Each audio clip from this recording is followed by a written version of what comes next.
Grand rising, everyone. Woo woo! Today is Wednesday. Welcome to Grand Rising Elizabeth Wealth Building Wednesday. Wealth Building Wednesday show with your girl LaKeisha LaGrande, also known as Madam Finance, because I love helping everyday people build wealth with confidence. How are you all doing today? Wonderful, exciting. That is amazing. That was amazing. That's good. I'm so excited. I'm glad you are doing amazing because there's always something to be grateful for. Mm-hmm. Always find something to be grateful for. So I'm excited about that. All right, we're going to go ahead and get started. Everyone knows that I love to start the show off with a millionaire or billionaire success story. And this young lady, I'm telling you, boy, I've been doing a lot of research, because I love studying millionaires and billionaires. And I'm just finding out just back in the day, oh my God, we are some magnificent people. There were so many African American millionaires and billionaires that people don't even talk about, okay?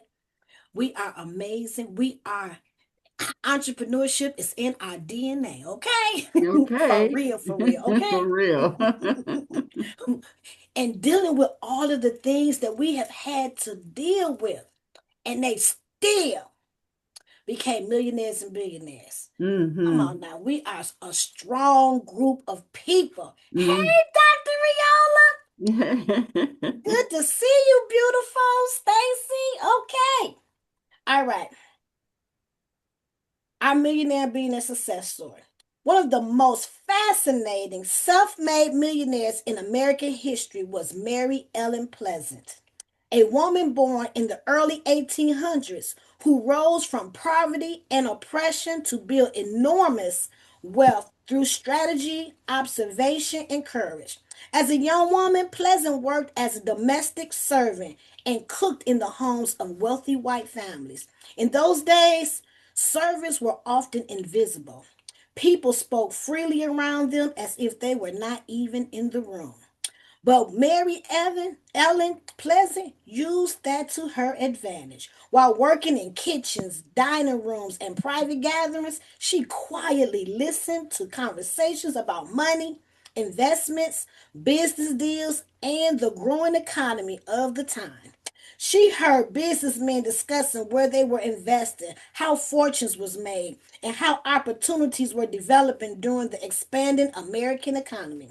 Instead of just doing her job and going home, she treated every day like a classroom. She studied the patterns of wealth. She listened to how deals were structured. She observed how powerful people used their networks and capital to build businesses. And while many people underestimated her, she was observing information that most people never had access to.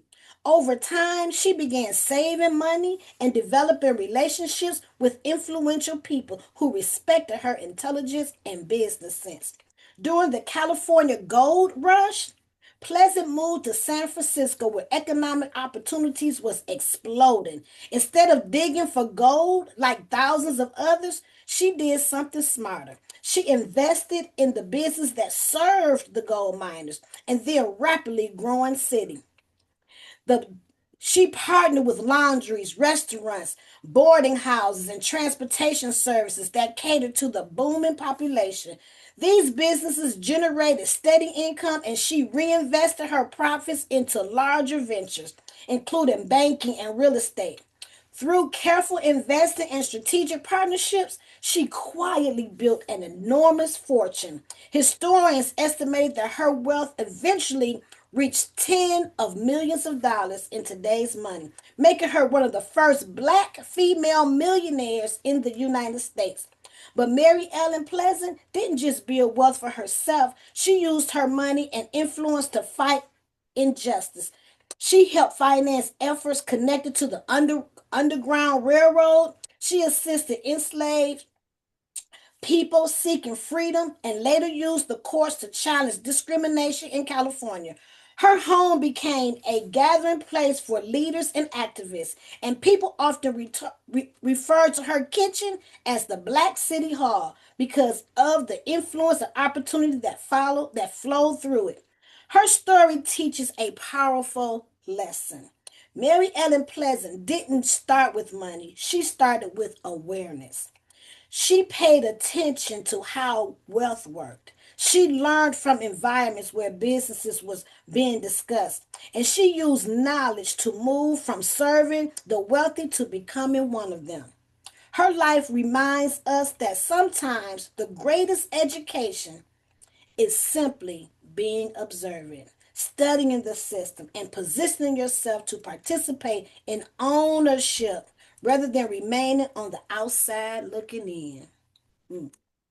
That story reminds me regarding our mentor, my mentor, one of my mentors, Mr. Cartwright, when he always says, if you're gonna work, use that job as a classroom. Like use it as a classroom. Look and see how they running the business. Look and see what's working, what's not working. See what you can possibly do better. Stay sometimes, volunteer just to see the system because believe it or not, a lot of people have started their businesses based on their job that they used to have. And they found something that they could do better and became and have had successful businesses just because of the place that they worked. And so I really like that, like that story. And a lot of black people, African Americans back in the day, they had to build wealth silently. Everybody couldn't know that they was real wealthy because it caused all types. It could cause, hardship. Like Black Wall Street back in the day. All them wealthy millionaires and billionaires had they run their own city and then it got destroyed, you know. So, yeah. So I just really enjoyed that story. And it just, lets us know that through all of that, they had to endure so much that we can do it. We can have our own business. We can show we're not even under all that type of stress or, scrutiny. So, I'm glad to be an African American, okay? Hmm. As they say, through all of that, we still rise. We still We rise. still rise. We still rise, okay? Hmm. So, I enjoyed that. Is there anything that anybody liked about that story? It's just I don't know, that's what I got out of it, to be able to listen, observe, you know, and I think she was smart, she was being invisible, but she was learning. So I really liked. I thought that was really, really wise. All right, so I'm excited about our topic today. So let me go in and I'm sure I got the power. I got the power. Uh. Y'all got the power.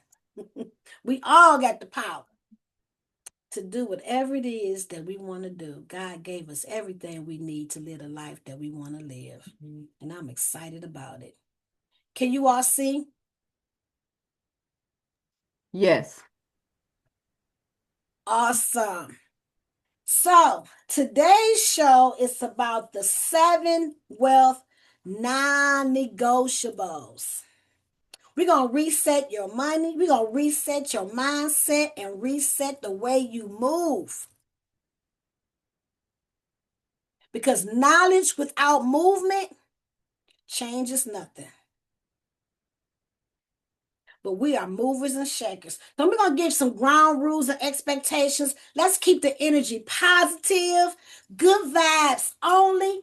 This is not going to be a quick get rich session. It's a wealth building session. I'm not a day trader. I will not invest for you or tell you what to invest in. This is an educational session, and I'm not a financial planner. I am an investor and educator.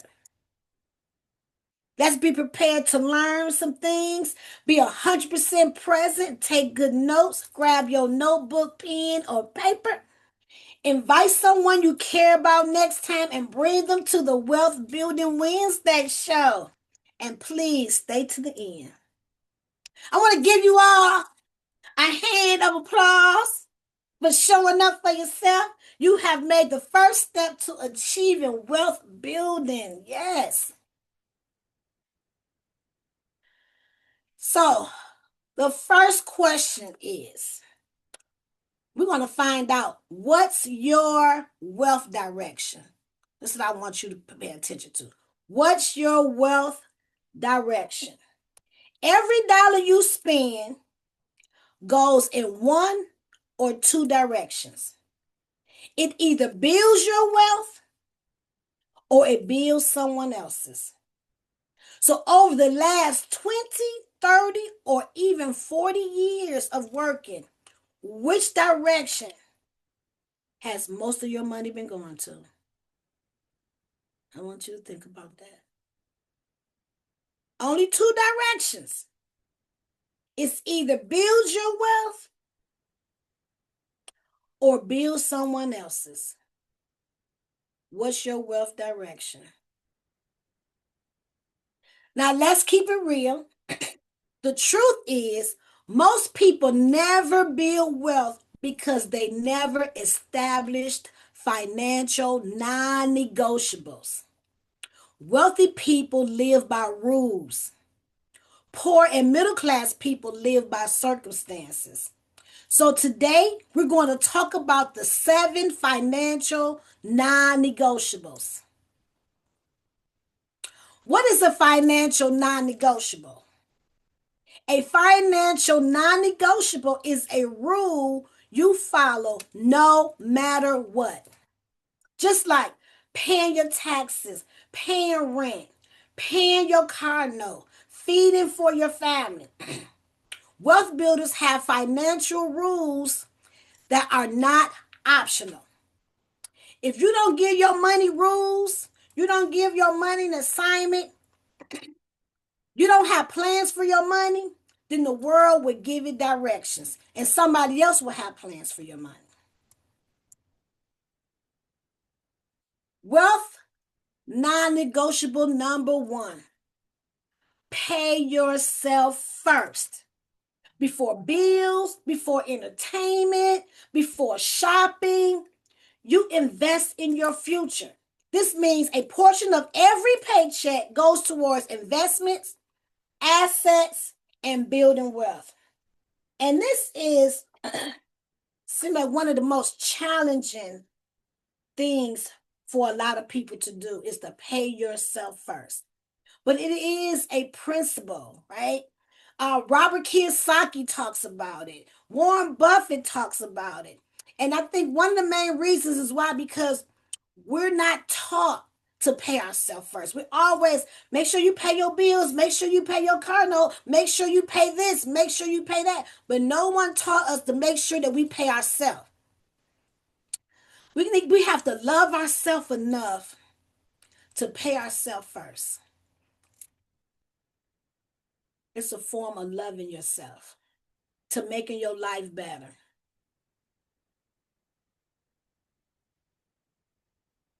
Non negotiable number two, build an emergency fund. Because life happens, right? Without an emergency fund, job loss, car repairs, medical expenses. I could go on and on. Home repairs, right? Can destroy your finances. A strong foundation is 3 to 6 months of expenses saved. Because if you don't do that, a lot of times you will keep going in your investments, going back into your investments so you can take care of your emergencies. You know, so we want to kind of be mindful of that because true wealth building is over time. So our goal is to invest the money for long term, for 10, 15, 20 years, if time is on your side. Non negotiable number three, own assets. Assets puts money in your pocket.